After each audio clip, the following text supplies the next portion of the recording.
সাগরপথের পর এবার ইসরায়েলকে পুরোপুরি বিচ্ছিন্ন করতে আকাশপথ অবরোধের ঘোষণা দিয়েছে ইয়েমেনি যোদ্ধারা।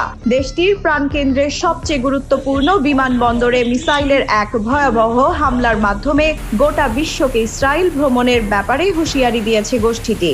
ইসরায়েলের প্রতিটি বিমানবন্দর, বিশেষ করে বেন গুরিয়নে কোনো সতর্কতা ছাড়াই অব্যাহত মিসাইল হামলা চালানোর বার্তা দিয়েছে দলটি। ইসরায়েলের আকাশপথ যে এখন প্রতিরোধ যোদ্ধাদের লক্ষ্যবস্তু, সেই হুঁশিয়ারিও দিয়েছেন তারা। গাজায় যুদ্ধ শুরুর পর থেকে ইসরায়েলে পশ্চিমা সহায়তা বন্ধ করতে লোহিত সাগরের নৌপথ অবরোধ করে ইয়েমেন। ইসরায়েলে পণ্য সরবরাহকারী 1.5 শতাধিক জাহাজ ধ্বংস করে দেয়া হয়। ইয়েমেনের হুঁশিয়ারি উপেক্ষা করে যেসব জাহাজই পথটিতে গেছে মিসাইলের তাণ্ডবে, সেগুলো সাগরতলেই ডুবিয়ে দিয়েছে যোদ্ধারা। ইসরায়েলে ফ্লাইট পরিচালনার ব্যাপারে বিমান সংস্থাগুলোকে চূড়ান্ত হুঁশিয়ারি দিয়েছে ইয়েমেন।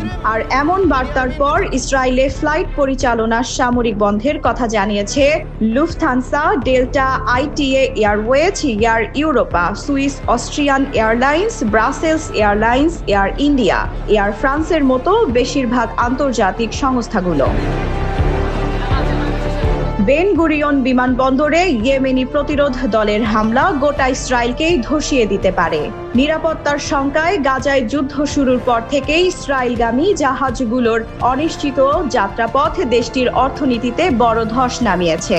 এবার বেন গুরিয়নে হামলা নেতানিয়াহুর দেশটিতে শেষ পেরেক ঠুকে দিতে পারে। ইসরায়েলে আন্তর্জাতিক যাত্রীদের বেশিরভাগই আসে এই বিমানবন্দরটি হয়ে।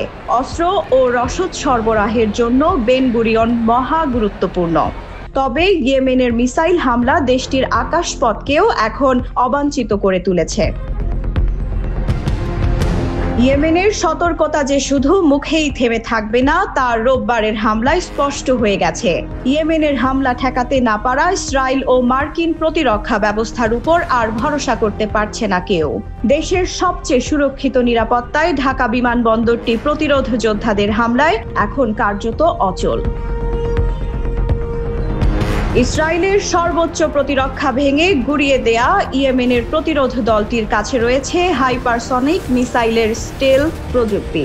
প্রায় 2200 কিলোমিটার পাড়ি দিয়ে ইসরায়েলের আকাশ বলয় চূর্ণ করে হামলার অবিশ্বাস্য ক্ষমতাও রয়েছে তাদের হাতে।